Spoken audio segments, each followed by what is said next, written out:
prvá SMS a naše prvé rande. Prvý odkaz kytici a dúfam, že ho nájdeš, že mi za to stojí a že ich bude viacej. Cítim konečne po rokoch tú nesputanú nádej. Tancujem pri tebe, aj keď to vôbec neviem, no prísť do chvíle s tebou za nič na svete nesmiem. Veríš na príbehy, čo majú šťastné konce? Veríš na moje, ktoré ako tvoje točie? Klačím ti pri nohách a chcem počuť len jedno. Naozaj mám ísť do toho, tak sám seba premôž. Vedel som, že nebude to vôbec také ľahké. Odchádzam ku tebe, musím sa vrátiť naspäť.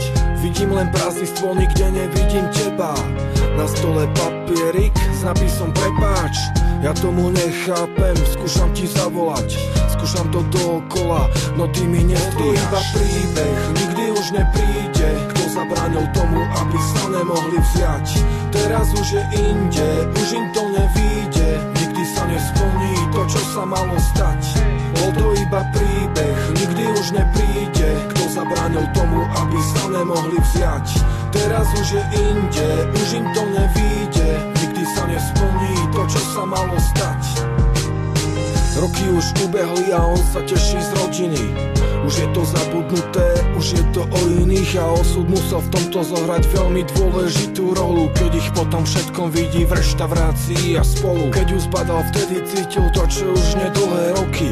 Len tak tam sedel a nevedel, či má radšej odísť alebo sa opýtať na dôvod, ktorý mohol bolieť. Nechcel sa už zožierať, prečo nastal vlastne koniec. Tomu ruku potriasol jeho ešte malý syn. Vedľa neho stala, ktorá povedala áno s ním. On sa na ňu usmial, povedal jej poďme inám. Vedel, prečo odišli, bál sa toho, že by zlyhal. Vedel, že by prišiel o tých, ktorým dal už celé roky. Vymeniť to za niekoho, kto dokázal len tak odísť. To sa predsa neoplatí, iba ak tak bláznovi.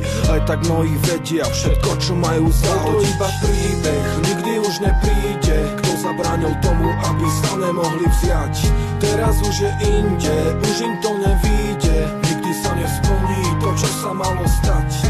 Bol to iba príbeh, nikdy už nepríde. Kto zabránil tomu, aby sa nemohli vziať? Teraz už je inde, už im to nevíde. Nikdy sa nesplní to, čo sa malo stať.